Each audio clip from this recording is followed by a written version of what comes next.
Black board education में आपका स्वागत है। इस वीडियो में हम वेब के बारे में समझेंगे जो 11-12 के साथ साथ कंपटीशन में किसी भी कंपटीशन की आप तैयारी कर रहे हैं उसमें यह टॉपिक काफ़ी महत्वपूर्ण होता है।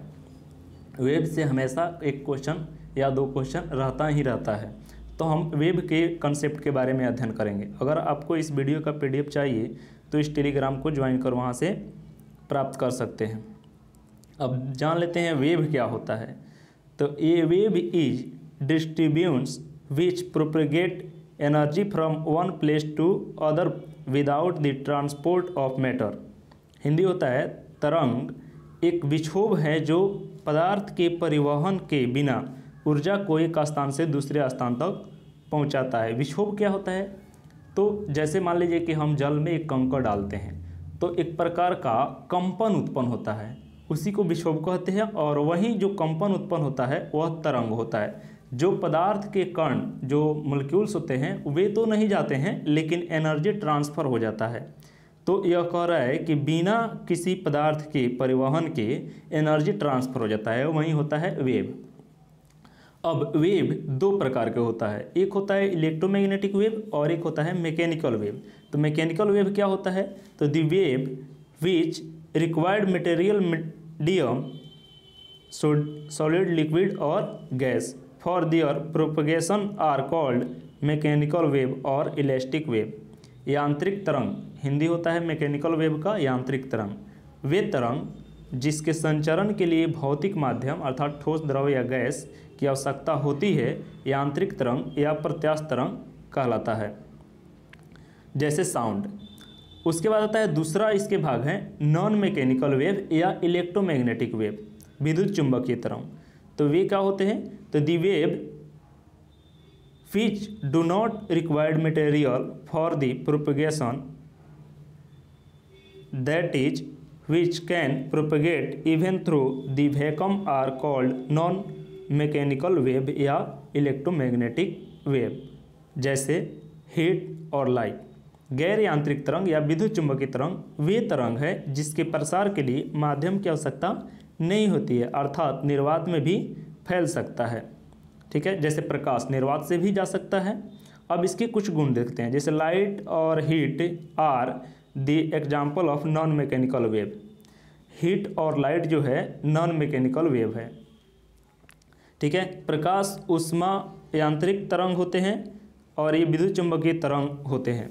सभी विद्युत चुंबकीय तरंग फोटोन के बने होते हैं, ध्यान दीजिएगा। अब इसके कुछ प्रॉपर्टीज को देख लेते हैं जो मैकेनिकल इलेक्ट्रोमैग्नेटिक वेव के। तो इलेक्ट्रोमैग्नेटिक वेव इसके गुण होते हैं दे आर न्यूट्रल अर्थात अनचेंज्ड, यह उदासीन होता है, इस पर कोई आवेश नहीं होता है। दे प्रोपेगेट एज ट्रांसवर्स वेव, यह अनुप्रस्थ तरंग होता है। अनुप्रस्थ तरंग यह मैकेनिकल वेव के भाग होते हैं। मैकेनिकल वेव दो प्रकार के होते हैं, एक होते हैं ट्रांसवर्स वेव और दूसरा होता है लैंगिट्यूडनल वेव अर्थात अनुप्रस्थ तरंग और अनुदैर्ध्य तरंग।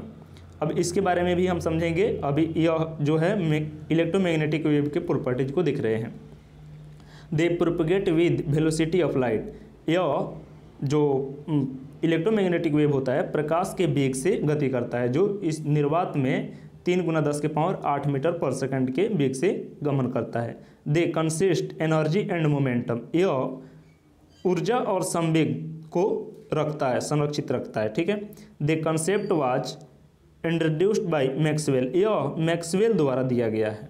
अब कुछ यहाँ पर जो दिया गया है इलेक्ट्रोमैग्नेटिक वेव, यह इलेक्ट्रोमैग्नेटिक वेव नहीं है। गलती से आप समझ जाते हैं कि यह इलेक्ट्रोमैग्नेटिक वेव है।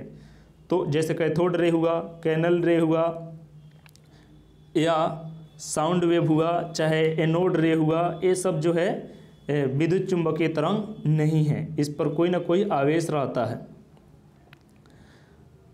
अब कुछ इलेक्ट्रोमैग्नेटिक वेव को देख लेते हैं, जैसे एक्स रे है, गामा रे है, अल्ट्रावायलेट रे है, रेडियो वेव है। तो ये सभी जो है इलेक्ट्रोमैग्नेटिक वेव होते हैं, इस पर कोई चार्ज नहीं होता है और वे प्रकाश के वेग से गमन करते हैं। तो सभी जो है यह इसमें डिस्कवरर खोजकर्ता और इसके वेवलेंथ जो मीटर में दिया गया है और फ्रीक्वेंसी को बताया गया है। तो सबसे पहले होता है गामा रे जिसकी वेदन क्षमता सबसे अधिक होती है, इसकी खोजकर्ता है हेनरी।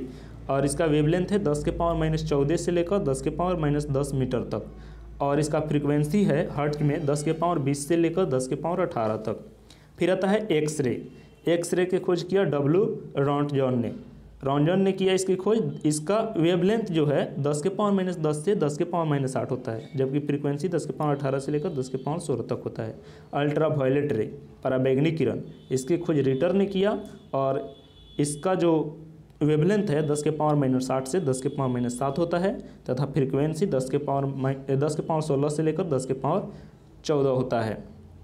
इसके बाद है विजिबल रेडिएशन, दृश्य किरण, इसकी खोज न्यूटन ने किया और इसका मान होता है 3.9 गुना 10 के पावर 7 से लेकर 7.8 गुना 10 के पावर 7 तक।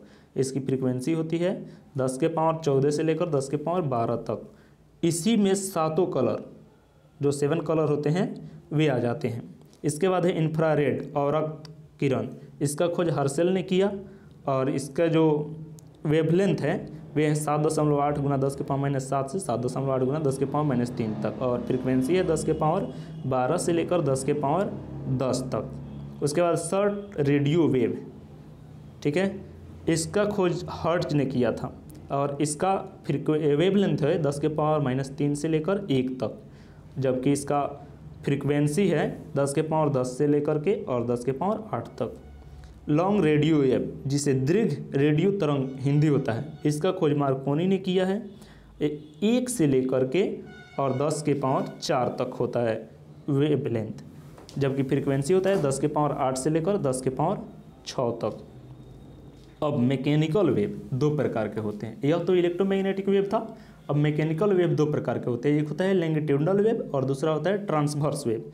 तो if the particle of medium vibrate in the direction of propagation of wave, the wave is called longitudinal wave.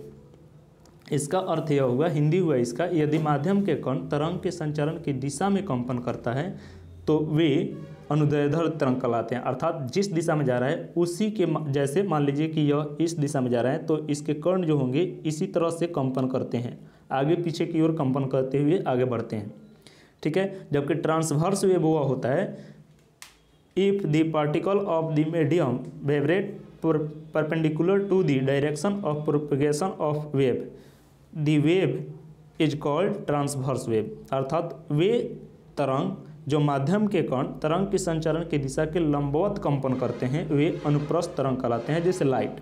अब मान लीजिए कि यहाँ से यहाँ तक कोई चीज़ आ रहा है, तरंग आ रहा है, तो यह इस दिशा में गमन कर रहा है लेकिन यह कंपन करेगा इसके लंबवत, अर्थात इस तरह से इस पर लंब होकर कंपन करेगा, जबकि साउंड में ऐसा नहीं होता है। तो ये था वेव के बारे में, वेव का बेसिक समझ गए। अब इसके बाद अगले वीडियो में हम इसके विस्तार से साउंड के बारे में पढ़ेंगे। Thank you. इसी तरह से वीडियो को देखने के लिए हमारे चैनल को लाइक और सब्सक्राइब जरूर करें। हमारे चैनल पर बहुत सारे जीके का वीडियो और 11-12 का के साथ साथ कंपटीशन के भी वीडियो डाले जाते हैं, जिसको देखिए। Thank you.